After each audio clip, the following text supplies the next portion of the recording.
The government will destroy Aussie jobs. Let's have a look. Hello everyone, Florian.Heise here, and welcome to another episode of HeiseSays.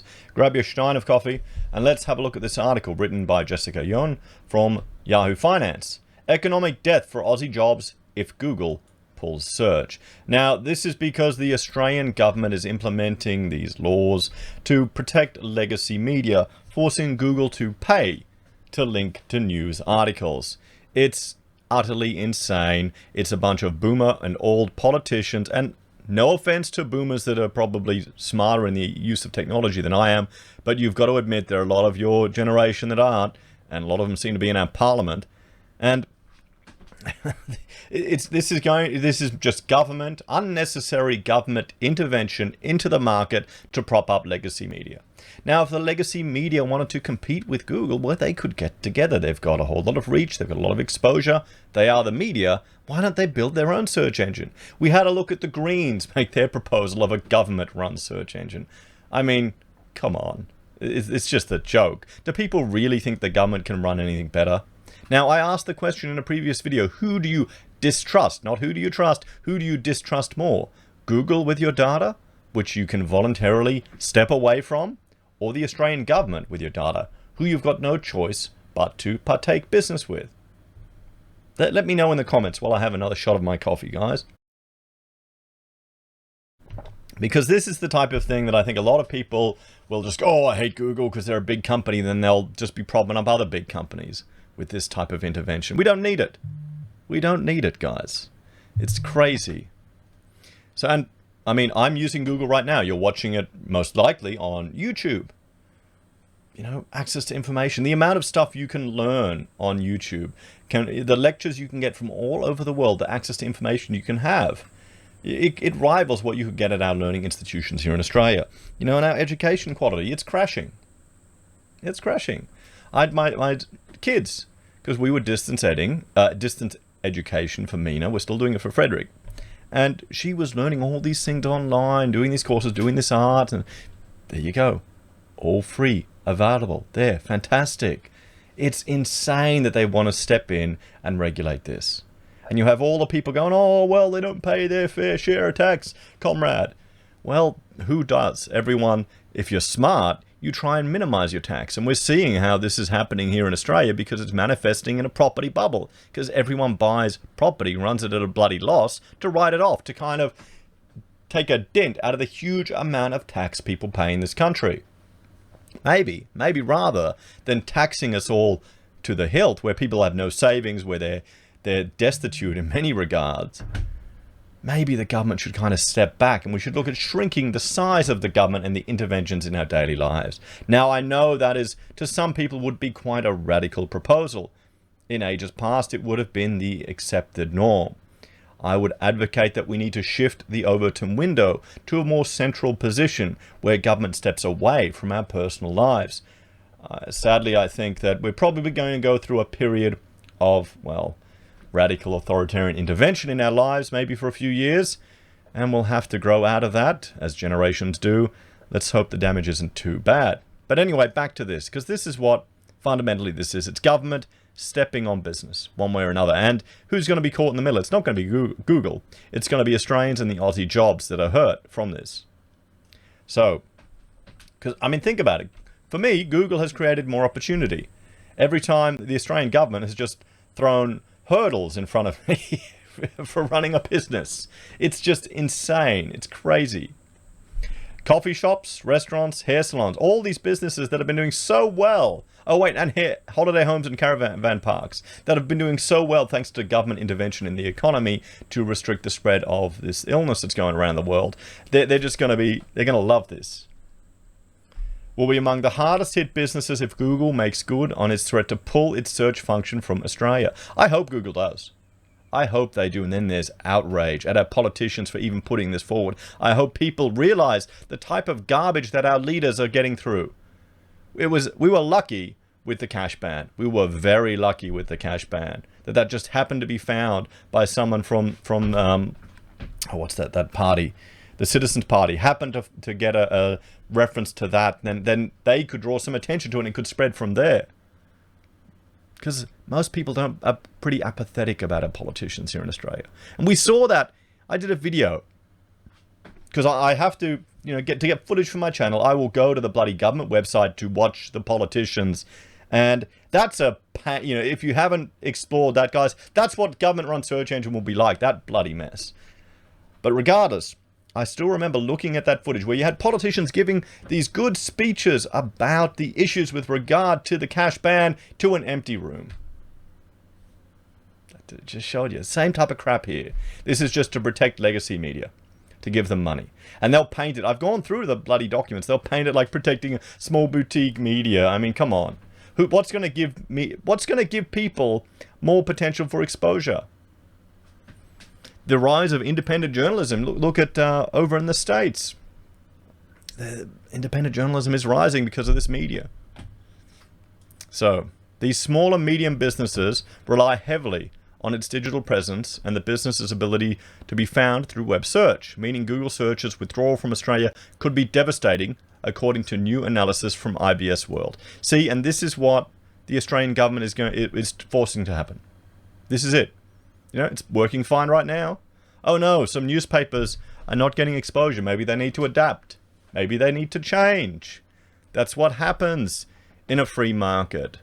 And Google, I know they're not the best company in the world, but still, how many of you use their services every day for free? And all you're paying is your marketing data. Oh no, you'll get advertised to. Whoop-de-doo.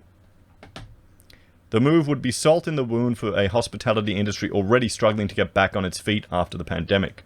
Google's exit would disrupt numerous Australian industries, which are already in a weakened state due to the pandemic, IBIS World senior analyst Liam Harrison said. He said Google products like search and maps are crucial ways businesses connect with customers, and that Google's withdrawal could impact business efforts to rebuild their customer base. 100%. Think about all the businesses that have spent all their time, energy, and resources developing an online presence. Don't blame Google, guys. The government is trying to change the way the internet works. Think about it if you shared a link with someone and you had to pay for that. Do you think that's fair? Maybe we should just make a social media charge. Every time you share a link, you've got to pay a fee. Unless, of course, it's a Greens Party approved link. Fundamentally, this is just more government intervention in the market that we don't need. It's going to stuff it up. Every bloody time, it's going to stuff it up. And I know there'll be some people going, just use Go.Duck.Go. Come on. My mother watched the last video I did about this. She's got no way of finding Go.Duck.Go. She doesn't want to find Go.Duck.Go. She's too old. She just wants to do her search, find her stuff, and not worry about it. It's just the normal consumer that we're talking about here. Not someone like me who has 6 bloody computer screens and custom builds rigs or computer nerds, guys. Okay, we're the minority. Okay? Minority. People who use like a Tor to get to a VPN so they can access some obscure South Park episode you can't get in this country because SBS have it tied up. Okay, that's not normal. If you're thinking like that, I hate to tell you guys, you're not normal. There's nothing wrong with it, but you're not normal, and frankly, I'm in that group as well. But still, okay. Industries in Australia that are vulnerable to a Google exit. So caravan parks, restaurants, coffee shops, hairdressers, and beauty services. Harrison described lack of visibility on Google as economic death for some small businesses. Google search is often a key way to attract customers outside the immediate local area and can represent one of the strongest avenues for growth, Harrison said. The Australian restaurant industry, which brings in $18.5 billion in revenue, is forecast to fall by 15% in 2019-20 financial year. It's expected to recover by just 5.1% in 2021. And over the next 5 years, it is forecast to grow at a rate of 2.1%. So think of these industries here. These aren't high-paid professions. These aren't high-paid executives. These are low-income retail jobs. And the government is going to stuff you up. It's going to destroy your ability to run your business. It's going to damage your ability to employ people. It's going to hurt the lowest socio-economic people so legacy media can get an advantage. Awesome. Awesome. Do they not think about this stuff when they're putting this forward? The politicians would have to. You'd expect to have teams of economists and analysts to give a unbiased opinion of the impacts of any of their interventions in the market. No, no, probably not. It's all just about sound bites and winning views. There are going to be some idiots here that go, oh, Google bad. I'll vote for that. They don't even realize what they're doing. Maybe our political leaders shouldn't even have a say on this if they don't know how to set something up online. Maybe we need to have a IT competency level before you can have a say on these political aspects. Meanwhile, revenue from cafes and coffee shops dipped 14.8% in 1920 and is expected to rise 6.3% in 2021. Restaurants may find themselves at the mercy of online ordering platforms such as Uber Eats and Menulogs in the event of a Google exit. These businesses may struggle to act independently on these platforms, further exacerbating the power imbalance between online delivery platforms and restaurants, and that's going to send more money overseas. More money overseas. Remember, about 30% of Uber Eats, when you pay on that, goes overseas. San Fran, guys. A Google exit would suppress domestic tourism and beauty services. Tourism operators and beauty services will be hit hard by a Google exit. The two industries were already constrained by lockdown restrictions during the peak of the pandemic in 2020. The ban on beauty services like hairdressing, makeup, nail care, skincare, and tanning services sent revenue in its $6.6 billion industry nosediving by around 14.4% in 2019-20. Caravan parks and holiday homes would also cop a significant hit, with revenue expected to plummet 25.3% in 2021. This comes off the back of a significant 19.6% drop. The industry's weak performance is primarily due to the government interventions to address the COVID-19 pandemic. According to IBIS World Report on the sector, the government has heavily restricted inbound travel since March 2020 and has constrained domestic tourism. Though Bing, Bing. Who the hell uses Bing? Who uses Bing? I mean, come on. Though Bing has been flouted as an alternative to Google search, many businesses have already optimized their ads to Google specifically. Search engine optimizers is the web design service industry might profit from Google's exit, but repositioning advertisement would come at an additional operating cost for business owners. A mass shift towards Bing would take time and resources that businesses will be hesitant to invest without long-term assurances that Google's exit from the market would be permanent. See, here's the thing. This is government intervention costing people more money, affecting the lowest socio-economic people working in these casual jobs. This is just insane. And no wonder people think that our institutions don't care for us. No wonder people are over our politicians and they get frustrated. Housing's getting more expensive. You try and get ahead, you try and start a business, they just pile more and more crap on you. You get people who, one person mentioned in a comment, had a friend who was doing, they were innovative in software. They just gave up. They said, stuff it, I'll just put the money into property. Less stress, less problems, same money. That's it. You know, no wonder people are over it. And this is what I would advocate for, a shift of the Overton window and people realizing the power of their preferential voting. So we can get a mix in Parliament so they actually have to discuss. So stupid stuff like this can't come through. We need a few more free market libertarians in there. We need a mix of people in Parliament, everyone.